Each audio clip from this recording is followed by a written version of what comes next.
Hello students, Assalamu alaikum. Welcome back to Brainier Academy. Today we are doing English class 11 chapter number 1 democratic citizenship, and we are studying the remaining part of this chapter. So in the last session, in the last video we have discussed these points that Quaid-e-Azam was thanking all the Muslims and all the citizens of Pakistan that they give the honor of him to speak this and to give a speech, and he tell about two functions that we have to perform. कि उन्होंने बताया था कि हमें दो functions के बारे में बताना है, जो कि हमें दो फंक्शंस के बारे में उन्होंने बताया था जो कि उनको परफॉर्म करने थे सबको मिलकर पाकिस्तान में. उसमें नंबर 1 ये था कि उनको कॉन्स्टिट्यूशन बनाना था. नंबर 2 ये था कि एक properly ruling government federal legislature बनाना था. उसके बाद उन्होंने बताया कुछ चीज़ें बताई, रिस्पॉन्सिबिलिटीज़ बताई कि आपकी रिस्पॉन्सिबिलिटीज़ क्या है. दैन उन्होंने ब्राइबरी और करप्शन को भी टच किया, और फिर ब्लैक मार्केटिंग के ऊपर भी उन्होंने बात की. सो नाउ अब हम बात करेंगे कि फर्दर ऑन वो ब्लैक मार्केटिंग के बाद क्या बोल रहे हैं. So the next thing that strikes me is a legacy which has been passed on to us, along with many other things, good and bad, has arrived this great evil, the evil of nepotism and jobbery. Okay, so वो क्या कह रहे हैं, कायदे आज़म कह रहे हैं कि जो अगली थिंग जो मुझ पे स्ट्राइक करती है. स्ट्राइक का मतलब क्या होता है? हिट करना, यानी कि जो मुझे लगता है कि अगली थिंग जो मुझे बोलनी चाहिए, जो मुझे बहुत खलती है ये बात, वो क्या है? Is a legacy. ये एक लेगेसी है, कहते हैं ना परंपरा है, एक इनहेरिटेंस है जो चला आ रहा है हम तक, अलॉन्ग विथ बहुत सारी चीज़ों के साथ. और उसमें कुछ अच्छी चीज़ें भी हैं, कुछ बुरी चीज़ें भी हैं.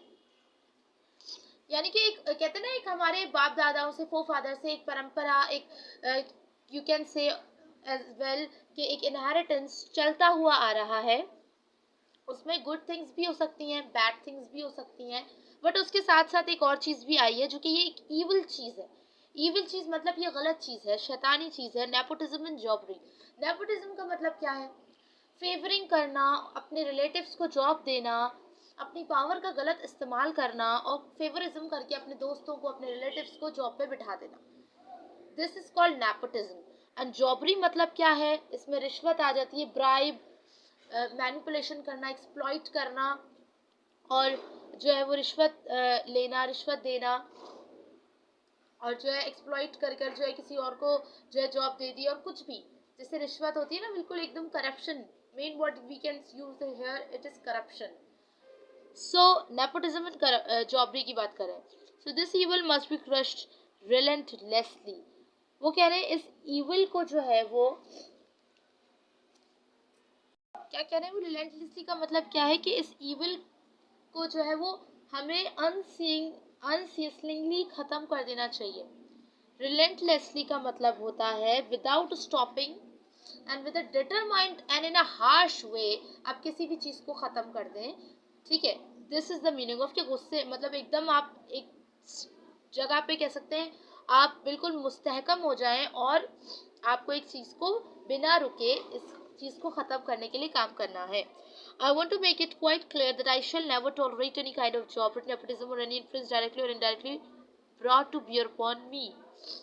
वो कह रहे हैं कि मैं आप लोगों को ये बात क्लियर करना चाहता हूँ कि मैं कभी भी किसी किस्म की भी जॉबरी, नेपोटिज्म या कोई भी इन्फ्लुएंस या कोई भी इसका असर जो कि डायरेक्टली मेरे ऊपर आए या फिर डायरेक्टली जो इनडायरेक्टली मेरे ऊपर आए, मैं इसे बर्दाश्त नहीं करूँगा. Now if we want to make this great state of Pakistan happy and prosperous, we should wholly and solely concentrate. wholly का मतलब क्या है? पूरे दिल से, entirely, completely. solely का मतलब है only. ठीक है, सो अगर हम चाहते हैं कि हम पाकिस्तान की इस स्टेट को खुशहाल और तरक्की याफ्ता बनाएं, तो हमें क्या करना होगा? हमें पूरे दिल से, wholly और only हमें इस पे कॉन्सेंट्रेट करना है on the wellbeing of the people, लोगों की भलाई पर, भलाई के लिए, specially of the masses and the poor.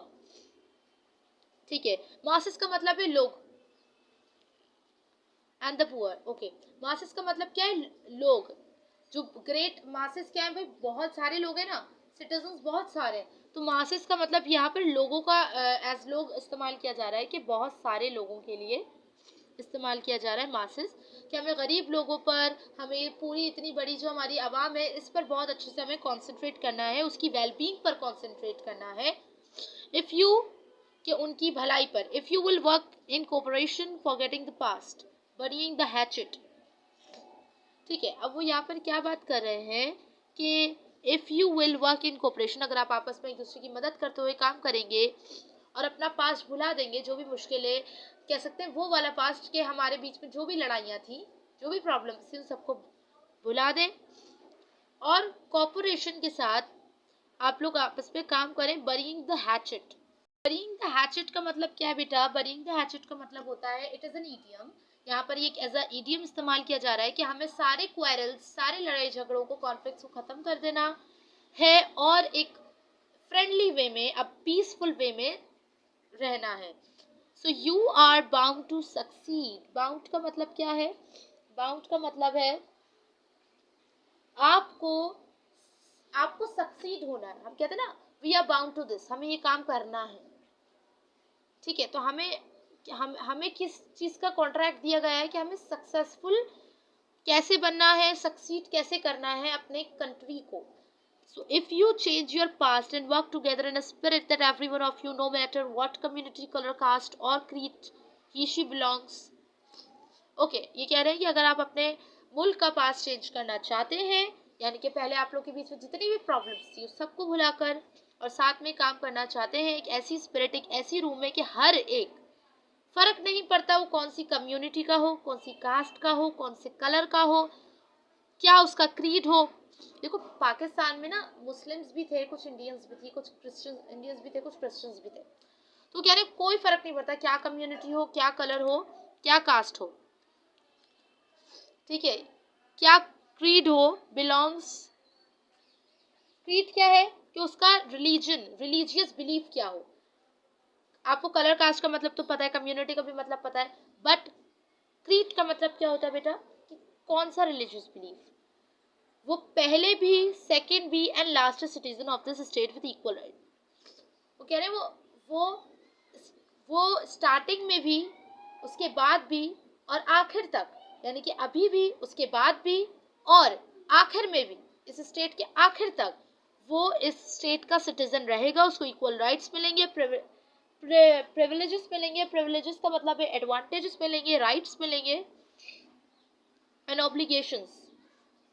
What is mean by obligations? Obligations का मतलब होता है ड्यूटी। ठीक है, सो ऑब्लिगेशंस मीन्स ड्यूटी, उसकी ड्यूटीज, उसकी इक्वल राइट्स, प्रिविलेजेस, ठीक है, सब कुछ इक्वल होगा। We should begin to work in that spirit and in course of time all the singularities of the majority and minority communities. Okay. Okay.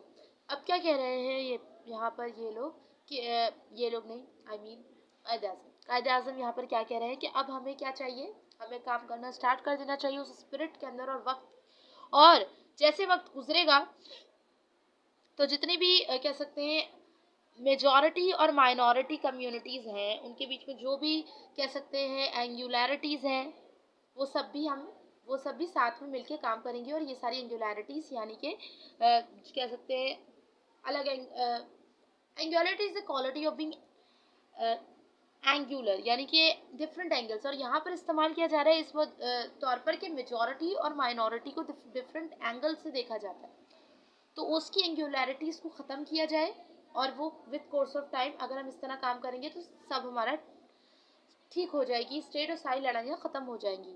No power can hold another nation in subjection.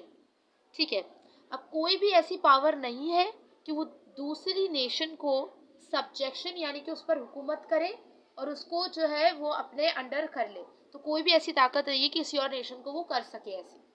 Therefore we must learn a lesson from this. तो हमें इस चीज़ से एक lesson सीखना चाहिए कि आपको कोई नहीं रोकेगा, आप इस स्टेट में हो ना, आप इस नेशन में हो, आप इंडिपेंडेंट हो, आपको कोई नहीं रोकेगा, यू आर फ्री, आप आज़ाद हैं, you are free to go to your temples, आप अपने मंदिर जा सकते हैं, आप अपनी मस्जिदों में जा सकते हैं, और कोई और जगह जो आपकी वर्शिप की जगह में भी, चर्च और भी कोई और जगह इस स्टेट ऑफ पाकिस्तान में आप फ्री हैं, आप जा सकते हैं।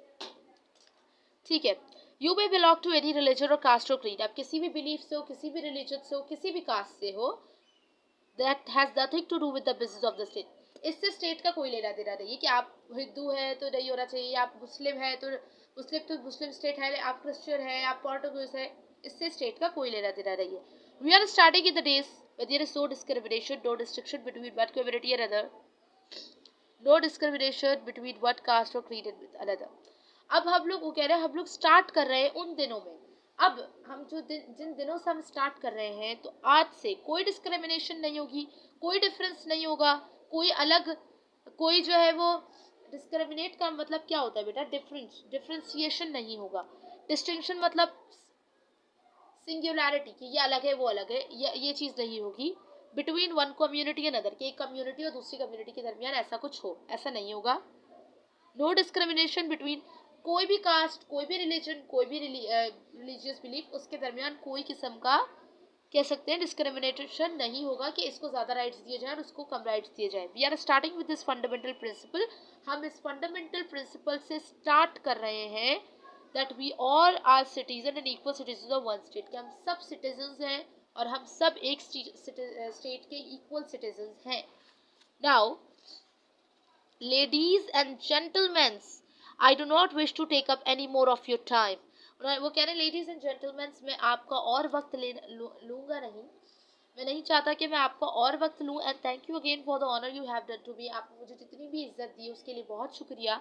आई shall always be guided by the principles of justice and fair play without any political language, मतलब मैं आपको हमेशा गाइड करूँगा by the principles of justice, कि जो भी जस्टिस के, इंसाफ के जो भी प्रिंसिपल्स हैं, और फेयर प्ले यानी कि कोई भी आपने इनजस्टिस नहीं कर रहा, without injustice, without political language, prejudice और इल विल। प्रीजुडिस का मतलब क्या होता है, आइडिया फॉर्म, अच्छा प्रीजुडिस का मतलब है प्री कंसीव्ड ओपिनियंस, डैमेज और इन्फ्लुएंस। ओके, मैं कोई भी पॉलिटिकल लैंग्वेज में, आप पॉलिटिकल मतलब पॉलिटिक्स में होकर आपको जो है आपके साथ इनजस्टिस हो रहा है। प्रीजुडिस का मतलब क्या है कि मैंने क्या बताया था अभी आपको, प्री कंसीव का मतलब क्या होता है कि हमने एक्सपेरिमेंट किया नहीं है और हम दूसरों को बता रहे हैं, ठीक है, हमने एक्सपेरिमेंट किया नहीं है, हम दूसरों को बता रहे हैं जाने की ये चीज़ सही है या नहीं, तो वो ऐसा काम नहीं करेंगे, इलविल नहीं करेंगे। मतलब क्या है इसका, कोई गलत इरादा नहीं, गलत इरादे से कोई काम नहीं करेंगे, गलत काम नहीं करेंगे। My guiding principle will be justice and complete impartiality, and I am sure that with your support. Okay, वो कह रहा है कि मेरा जो गाइडिंग प्रिंसिपल है वो जस्टिस है और कंप्लीट इम्पार्शियलिटी, यानी कि कोई पार्शियलिज्म नहीं होगा, सभी इक्वल होंगे। And I am sure that with your support and cooperation, और मुझे पूरा भरोसा है कि आपके सपोर्ट और कोऑपरेशन के साथ I can look forward to Pakistan becoming one of the greatest nation of the world, और मैं पाकिस्तान को देख सकता हूँ as becoming one of the greatest nations of the world. ठीक है, सो दिस इज इट, आपकी स्पीच खत्म हो गई और यहाँ पर हमारा चैप्टर भी फिनिश हो गया है। अब जो बची है exercises, so moving towards the first exercise.